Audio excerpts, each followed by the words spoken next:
अरे बाबा हम का हाथों देखत तड़न। चल चल आज हम हाथ दिखवा ली तनी बाबा कैसन हाथ देखत तड़न। ए बाबा तनी हमरो देख के बताई ना। अरे का बकटायो साफ साफ बोला का कहल चाहता था। राधे कृष्णा। अरे बाबा हाथवा देख के बताई हमरो। अच्छा ऐसा बात है, ऐसा करो तुम लाइन में आओ। ए बाबा देखी ना हमार शादी सेट हो गइल बा, अगले महीना में बा। तनी देख के बताई हमारा हाथ तो हमार होखे वाली मेहरारू कैसन बिया। अरे तुमको शादी सेट हो गया। अरे दिखाओ कैसन मालकिन एक बोट है, दिखाओ तो तनी सुन। हे का बाबा लिही ना देखी तनी।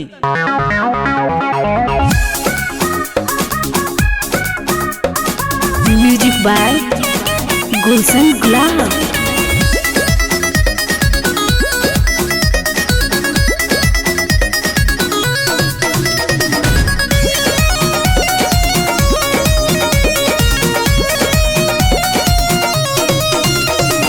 बाबा तनी हाथ हमार देख के बताई कैसन बाबे लक्षण हमार बनी जे लुगाई।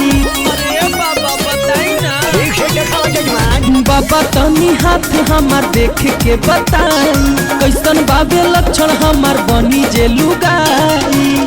रउआ देखी फोटो जवन भेजवैले बिया। जजमान यह लड़की के फोटो है, लड़की तो ऐश्वर्या राय लग रही है, लेकिन जजमान का बताई लड़की में तो दोष बा। का बात बाबा तनी साफ साफ बताई ना। जजमान तोरे दुलाहिनिया भालू से फुकावैले बिया। तू तो छुछे पड़ायु ता बबुआ दू चार गो के खैले बिया। जजमान तोरा दुलाहिनिया भालू से फुकावैले बिया। तू तो छुछे पड़ायु ता अबले दू चार गो के खैले बिया। अरे ई का कहतनी है बाबा। हरिओम टहस न।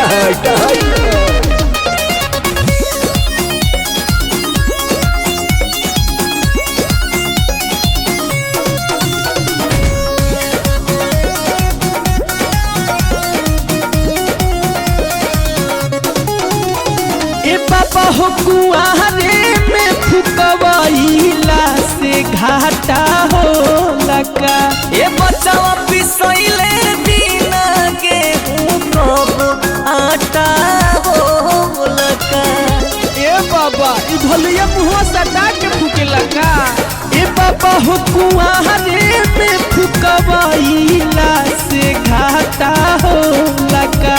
ए बचावा पिसैले बिना गेहूं कब आटा हो लगा। अरे शक होता दिल में कैसे करी हो सगाई। धुकु जिया करे छूटता रोबाई। फोन पे कहली कि खाली बतियैले बिया।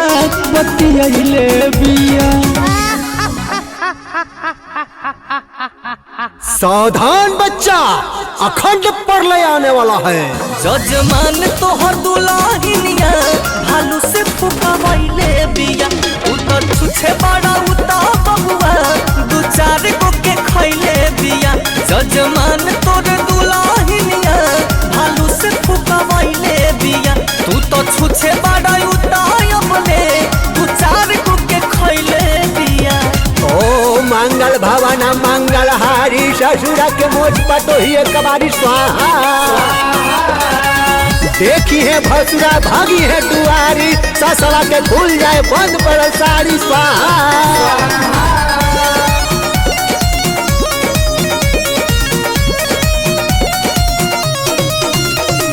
बाबा हो पाए कुछ बतावा छुरिया हमार ले हब हो। ए बच्चावा सुहागे रात बोलई हो गरहयु तार दे हब हो। बाबा ढेर देरी लगी का।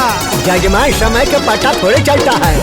ए बाबा हो पाए कुछ लगावा छुरिया हमार ले हब हो। ए बच्चावा सुहागे रात बोलई हो गरहयु तार दे हब हो।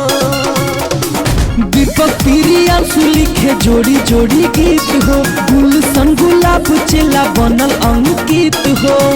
मंत्र मारी देखी कतना चबैले बिया, चबैले बिया। देखो जजमान, उल्टा सीधा मत समझना, शॉर्ट में बताते हैं मोट में समझना। तुम्हारी मलकिनिया डाइन सीख रही है और नहरों में खाई है, अब तुमको भी खा के सीध हो जाएगी। क्या सब खट में बड़ा जजमान। अरे हम बिया हुआ ना करो में बाबा। जजमान तोहर दुल्हनिया भालू से फुकवैले बिया, उ त छुछे बड़ा उता बबुआ दू चार गो के खैले